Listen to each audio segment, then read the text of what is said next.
नमस्ते, जय हिंद। ये है द आवारा मुसाफिर शो क्लिप्स।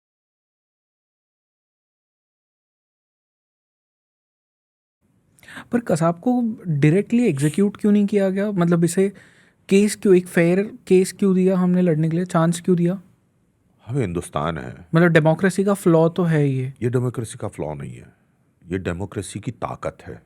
सर ये कैसे ताकत हो सकती है? मतलब I have always question this कि एक इंसान जो आप खुद कह रहे हो कि किलिंग मशीन था, उसने इतने सारे लोगों का मर्डर किया है इन कोल्ड ब्लड, एंड हम उसे एक चांस दे रहे हैं टू फाइट हिज केस। ये बात कौन कह रहा है कि उसने मर्डर किया? मतलब गवाह कर रहे हैं ना। हम्म अगर विवेक अग्रवाल ने उसको मारते हुए देखा और विवेक अग्रवाल के कहने पे जगन ने मार दिया, वो एक आर्मी ऑफिसर है, पुलिस ऑफिसर है, उसने अपनी ड्यूटी कर दी, लेकिन उसने अरेस्ट कर लिया कसाब को, तो वो जो अरेस्ट है उसके बाद में वो लॉ अपने हाथ में नहीं ले सकता। उस वो एक लॉ अबाइडिंग ऑफिशियल है, उसको उसी रूट से जाना पड़ेगा। यही इस देश की खूबसूरती है। हम अपने देश को चाहे कितनी लानतें बरसा लें, हम कितनी ही गालियां दे लें, लेकिन 70 सालों में इस देश के अंदर छोटे मोटे प्रॉब्लम्स, छोटे मोटे घोटाले, ये वो सब चीज़ें आप छोड़ भी दें तो भी हमारे यहाँ पे एक बहुत बढ़िया लीगल जस्टिस सिस्टम जो है हम लोगों ने डिज़ाइन एंड डेवलप किया है, और सारी दुनिया में हमें एक शांति प्रिय, शांति की तरफ जाने वाले राष्ट्र के रूप में देखा जाता है। हम रिवेंज के लिए कुछ नहीं करते, हिंदुस्तान होने के नाते भी नहीं करते और हिंदू होने के नाते भी नहीं करते। अगर हिंदुस्तान रिवेंज लेने की बात करता है और हिंदू रिवेंज लेने की बात करता है तो न तो वो हिंदू है ना हिंदुस्तान है। फिर आप में और उस इस्लामिक टेररिस्ट में फ़र्क क्या बचा? तो हमने उसको एक फेयर चांस दिया, हमने उसके पक्ष में लॉयर खड़े किए, हमने उसके अंदर बाकी सारी व्यवस्थाएं दी। और माफ़ कीजिए, मैंने पहले कहा था कि काजी साहब जो है वो सबाउद्दीन के थे, हम्म काजी साहब कसाब के वकील थे। काजी साहब जैसा काबिल वकील दिया उन्हें और उसको पूरा मौका दिया कि वो डिफेंड कर सके खुद को, लेकिन उसके खिलाफ जो सबूत थे, technical, legal and class one category जो सबूत थे, गवाह थे, बयान थे, उनके आधार पे उसको सजा होनी थी और एग्जीक्यूट होना था, वो हुआ। हम्म यही तरीका सही है। ये भी पॉसिबल है कि आपने कसाब के नाम के ऊपर किसी और थर्ड पार्टी को अरेस्ट कर लिया हो, वो निकल गया हो, राइट। तो आपके लिए क्या ज़रूरी है कि पहले आप उसके फिंगरप्रिंट मैच करेंगे कि उस गन पे से या बाकी सामान पे से उसका फिंगरप्रिंट मिलता है कि नहीं मिलता है, उन गाड़ियों से मिलता है कि नहीं जी, जिन जिन गाड़ियों में वो गया, 2 गाड़ियों में फ्लैटेबल बोर्ड जो थी उसमें आया था, तो क्या उससे भी उसका फिंगरप्रिंट मिलता है? तीसरी बात, जिन जिन लोगों ने उसे देखा था क्या वो उसे पहचानते हैं? ये सारी चीज़ें जो हैं वो ज़रूरी होती हैं। मेरे इन बयानों को हो सकता है कि जो कट्टरवादी लोग हैं या जो सो कॉल्ड राष्ट्रवादी हैं वो मेरी बातों से सहमत नहीं होंगे, लेकिन यही तरीका सही है। एक जज का बेटा होने के नाते, एक हिंदुस्तान का कानून पालन करने वाले नागरिक होने के नाते और एक ऐसा पत्रकार होने के नाते जो प्रो पब्लिका जर्नलिज्म करता है, इन 3 भूमिकाओं में रहते हुए मैं ये बिल्कुल तय रूप से बोलना चाहूँगा कि यही सही तरीका है। इसमें कोई फ्लॉ नहीं है, कोई गलत नहीं है। पर सर फिर अगर हम इसे सही मान लेते हैं इस तरीके को, देन तो बहुत सारे टेररिस्ट पैदा हो सकते हैं, बहुत सारे गैंगस्टर्स पैदा हो सकते हैं, और उनके अंदर एक होप रहेगा कि हम क्राइम कर ले, उसके बाद में भी हमारे पास में बचने का एक चांस तो है, और शायद बच भी जाए उसमें बहुत सारे लोग। होता नहीं है ऐसा। पर चांस तो है ना सर? चांस होता है लेकिन होता नहीं है ऐसा, क्योंकि इस तरह की घटनाओं में जब पुलिस या इन्वेस्टिगेटिव एजेंसीज भी काम करती हैं ना तो काफ़ी अच्छे से करती हैं, वो फिर मेहनत तो करती उनके हैं। चार्जशीट पे भी बहुत कुछ डिपेंड करता है। चार्जशीट पे करता है, गवाह कैसे लाते हैं उस पे करता है, गवाहों से ज़िरा कैसी होती है, क्रॉस क्वेश्चनिंग कैसी होती है, बहुत सारी चीज़ों पे डिपेंड करता है। हमारे भी चैनल के 3 लोगों को गवाही के लिए बुलाया था, उसमें से एक गवाह को मैंने पुल बैक करवाया था, क्यों? क्योंकि मुझे लग रहा था कि वो अदालत में फंबल करेंगी, वो हिल सकती हैं। तो हमने एक मेल एंकर, दूसरी फीमेल एंकर, 2 की ही गवाही की, तीसरी फीमेल एंकर को हमने हटा दिया था। एंकर्स एज इन जर्नलिस्ट को किस बेसिस के लिए बुलाया गया था, मतलब क्योंकि क्या आतंकवादियों ने हमसे बातें की थी, एज इन इंटरव्यू लिया था हमने उनका। है? हाँ, ये कहाँ हुआ, कैसे हुआ, ये बताइए। हमने उसी समय में 26/11 के दौरान हमने 2 बार उनके इंटरव्यू लिए थे, और दूसरे इंटरव्यू में मैं खुद शामिल था। बताइए ये क्या चीज़ है पूरी। हुआ ये था कि जब ये लोग वहाँ से चले थे तो इनको कुछ मोबाइल हैंडसेट्स दिए गए थे, इनकी बड़ी पेयर बनाए थे दो लोगों के, तो ये 5 टीम थी।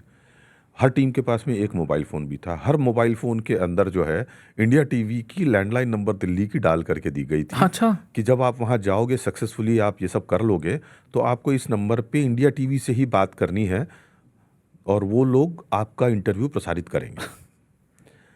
उसके पीछे उनका कोई ऐसा लॉजिक या रीज़न नहीं था, कोई हमारे साथ साठगांठ थोड़ी थी, लेकिन उनको ये मालूम था कि इंडिया टीवी जो है ना इस तरह का कंटेंट दिखाता है, हम्म। तो इसलिए स्ट्रेटेजिकली उन लोगों की ये प्लानिंग थी कि इंडिया टीवी को वो किया जाएगा। तो उन्होंने पहला फ़ोन किया। पहला फ़ोन करीब 4 साढ़े 4 मिनट चला, तो उसमें 3-4 लोग हमारे शामिल थे। तो नीचे से ऊपर तक फ़िल्टर हुआ, उन लोगों को लगा कि यार ये है कि नहीं है। तो आखिरकार माना गया कि नहीं, ये कोई प्रैंक कॉल नहीं है, ये वाकई टेररिस्ट है। तो फिर तय ये हुआ कि एक काम करेंगे, इसका अगला इंटरव्यू हम लोग करेंगे, लेकिन अगला इंटरव्यू करने के पहले हमने वो जो फ़ोन नंबर हमारे पास थे वो नंबर आईबी को दे दिया था। तो हमारी तरफ से हमारा कॉन्शियस भी क्लीन था, हमारा एक्ट भी क्लीन था। और वो नंबर देने के बाद से उन्होंने जितनी कॉन्वर्सेशन जहाँ जहाँ की वो सारी रिकॉर्डिंग में आई। जरार शाह से भी उनकी बातचीत रिकॉर्डिंग में आई, और उस नंबर से बाकी नंबर जो जो कनेक्टेड थे उनकी भी रिकॉर्डिंग सामने आई, जो पाकिस्तान के खिलाफ जरार शाह और ये जो टेररिस्ट गैंग है उसके खिलाफ बहुत बड़ा सबूत बना था। हम्म। तो खैर, हम जब बात कर रहे थे तो मुझे ये कहा गया कि विवेक आप उसमें पीछे जो है ना चुप बैठेंगे, आपको इंटरव्यू नहीं लेना है, इंटरव्यू ये 2 लोग लेंगे। आपको सिर्फ एनालिसिस करना है कि ये जो लोग हैं ये कहाँ के हैं, कौन हैं, क्या हैं, हिंदुस्तानी हैं, नहीं हैं, क्या हैं। तो जब वो इंटरव्यू चल रहा था तो उसमें बीच बीच बात में उसने कहा कि हम दक्कन मुजाहिदीन हैं। हमारे यहाँ का आदमी जो है ना हिंदुस्तान का, वो दक्षिण को दक्कन नहीं बोलता है। ये दक्कन बोलने का रिवाज खत्म हुए 40-50 साल हो गए। वो उर्दू में और ख़ास तौर से पंजाबी उर्दू में बोला जाता है दक्कन। और दक्कन मुजाहिदीन नाम का कोई गैंग टेररिस्ट जो है वो एग्जिस्ट नहीं करता। तो पहली बात तो वहाँ पे वो पकड़ में आई। दूसरी बात, वो बीच बीच में जो शब्द यूज़ कर रहा था वो सारे शब्द वो थे जो पंजाब सूबा पाकिस्तान में इस्तेमाल होते हैं, हिंदुस्तान के पंजाब में नहीं होते हैं। तीसरी एक बात ये थी कि उसने उसमें कहा, जब उससे कोई क्वेश्चन पूछा गया तो उसने कहा कि नहीं गुरु, ऐसा नहीं है।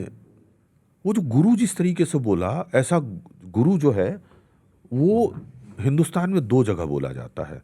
एक गुरु जो है वो छत्तीसगढ़ के कुछ इलाकों में बोला जाता है, और दूसरा जो है वो हमारा पंजाब में बोला जाता है। किसी को भी संबोधित करने के लिए तो हम बोलते हैं ना, ए भैया, ओ चाचा, ओ ताऊ, तो वहाँ पे ओ गुरु, है ना, इस तरीके से बोलते हैं। नवजोत सिंह सिद्धू बोलते हाँ, हैं काफी, जैसे कपिल शर्मा सिद्धू शो साहब पे। बोलते हैं, तो वो बड़ा कॉमन। लेकिन वहाँ के आपने जैसे सिद्धू साहब से सुना होगा तो वो कैसे बोलते हैं, ओए गुरु छा गया यार तू। पर वो जैसा गुरु बोल रहा था ना, वो गुरु लंबा खींच के बोल रहा था, वो पंजाब सूबा पाकिस्तान में बोला जाता है। उसकी ज़बान से बहुत पठानी ज़बान बरस रही थी। तो वो जो सारी चीज़ें मैंने सुनी थी, तो मेरा आकलन मैंने उनको बताया था कि ये पंजाब सूबा पाकिस्तान से का बंदा है, वहाँ से आया हुआ है। मेरा सिर्फ उतना ही रोल था कि मुझको एक उनका ऑडियो जो है उसके आधार पे उसकी एथनिसिटी और बाकी सब चीज़ें चेक करनी थी। उसने नाम बताया था अपना?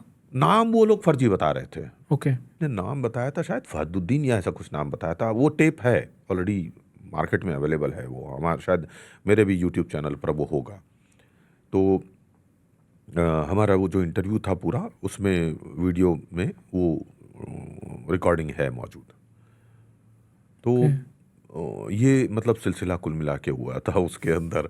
और उसको ले करके और कुछ हमारे जो विरोधी चैनल या कह लीजिए, या जो हमारे कॉम्पिटिटिव चैनल हैं, विरोधी नहीं बोलना चाहिए उन्हें, हमारे जो प्रतियोगी चैनल हैं उन लोगों को बड़ा बुरा लगा कि इनको ये इतनी बड़ी ब्रेकिंग कैसे मिल गई, ये क्यों हुआ, वे क्यों हुआ। तो उन लोगों ने हमारी कंप्लेन भी गृह मंत्रालय में और सब जगह की थी कि इनको बैन किया जाए, ये वो सब।